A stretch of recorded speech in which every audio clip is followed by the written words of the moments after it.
क्यों हिंदी साहित्य BA तृतीय वर्ष की कक्षा में आपका स्वागत है। आज हम जागो फिर एक बार कविता को गतांक से आगे पढ़ेंगे। प्रस्तुत तीसरा अवतरण या आगे का अवतरण इस प्रकार से है। सिंह की गोद से छीनता रे शिशु कौन, मौन भी क्या रहती वह रहते प्राण रे अनजान। एक मेष माता ही रहती है निर्निमेष, दुर्बल वह छीनती संतान जब जन्म पर अपने अभिशप्त तप्त आंसू बहाती है। यहाँ पर कवि देशवासियों के मन में देशभक्ति का या राष्ट्रभक्ति का मंत्र फूंकना चाहता है। कवि भारतवासियों की जो सोई हुई जो सुप्त शक्तियाँ हैं उन्हें जागृत करना चाहता है और भारतीयों को अपने गौरव का स्मरण करवाना चाहता है और उन्हें एहसास दिलाना चाहता है कि तुम कितने शक्तिशाली थे। इस प्रकार से सोई हुई जो सुप्त जो शक्तियाँ हैं उनका एहसास दिलाकर कवि भारतीयों में एक नवीन चेतना का संचार करना चाहता है। और जो सोए हुए भारतीय जब जग जागे तब इन आतताइयों या विदेशियों की जो हमारे पर अधिकार कर बैठे हैं वे यहाँ से भाग जाएंगे। तो यहाँ पर जो भाई लोग जो है अंग्रेज इत्यादि हमारे ऊपर जो अत्याचार कर रहे हैं उसका प्रतिकार करने का संदेश दिया गया है। सिंह की गोद से छीनता रे शिशु कौन। जो सिंहनी होती है उसके गोद से उसके बच्चे को छीनने का कोई साहस नहीं कर सकता। सिंहनी होती है उसके बच्चे को उसके जिंदा रहते किसी की हिम्मत नहीं होती, किसी का साहस नहीं होता कि वह उसके बच्चे को उसकी गोद से छीन कर लेके चला जाए। सिंहनी अपने बच्चे की रक्षा करते हुए अपने प्राण दे देगी, परंतु वह अपने बच्चे को अपने जिंदा रहते किसी को छीनने नहीं देगी। तो सिंहनी के माध्यम से शक्ति का एहसास करवाया गया है। और आगे मौन भी क्या रहती वह रहते प्राण, जब तक उसमें प्राण है तब तक वो किसी प्रकार से भय नहीं खाती है, किसी प्रकार से मौन नहीं रहती है। अरे अनजान के भारतीय तुम अपनी शक्ति से अनजान हो। एक मेष माता ही रहती है निर्निमेष। मेष माता यानी भेड़। एक भेड़ होती है,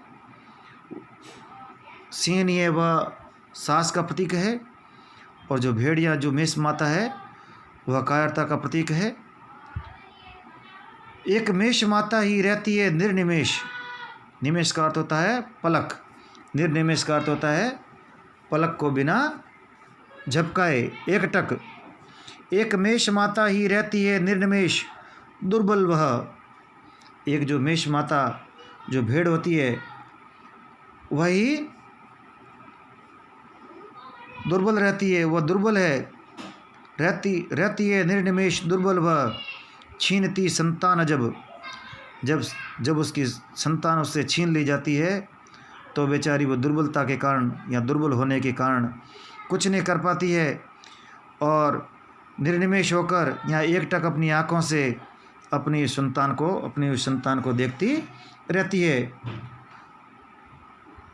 यहाँ जो भेड़ है वो अन्याय को चुपचाप सहन कर लेती है क्योंकि वह दुर्बल है।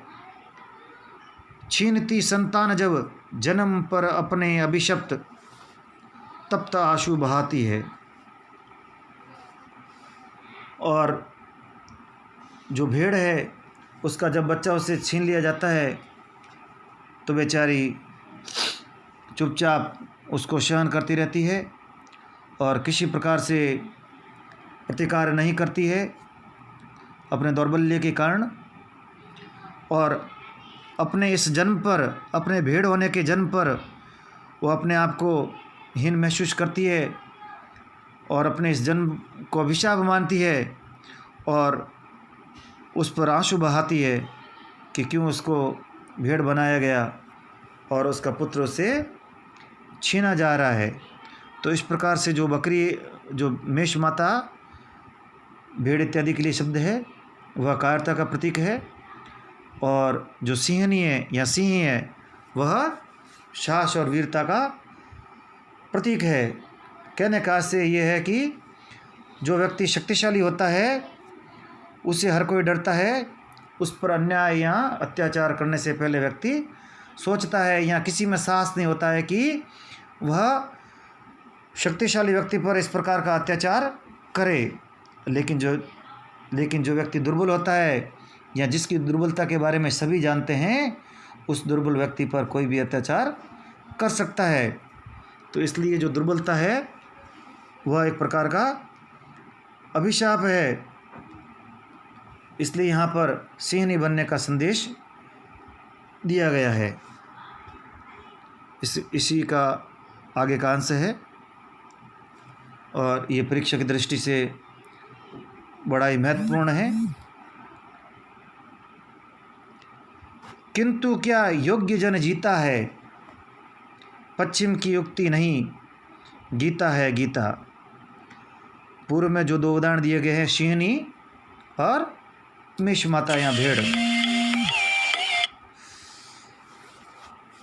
उसके माध्यम से जो कवि है वह ये कहना चाहता है कि जो दुर्बलता है अपने आप में अभिशाप है, साथ ही योग्य जन जीता है, पश्चिम की युक्ति नहीं।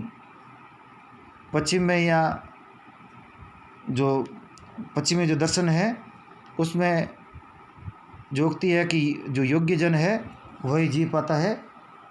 डार्विन की भी थ्योरी है, सर्वाइवल ऑफ द फिटेस्ट। जो सबसे फिटेस्ट है वही जीने का अधिकारी है। लेकिन कवि ये कहता है कि ये युक्ति है, ये पश्चिम की युक्ति नहीं है। उससे पहले ये उक्ति हमारे गीता में भी विद्यमान है। गीता है गीता, स्मरण करो बार बार। हमारी गीता में ये उक्ति पहले से विद्यमान है, स्मरण करो बार बार। बार बार इस बात का स्मरण करो कि योग्य जो जीता है वह भारत की उक्ति है, भारत की परंपरा है, और ये पश्चिम का संदेश नहीं बल्कि भारत की ही वाणी है। हमारे यहाँ पर कहा जाता है कि वीर भोग्या वसुंधरा। जो वीर होते हैं वही वसुंधरा का भोग करते हैं या राज्य करते हैं या शासन चलाते हैं। तो यहाँ पर गीता है गीता, स्मरण करो बार बार।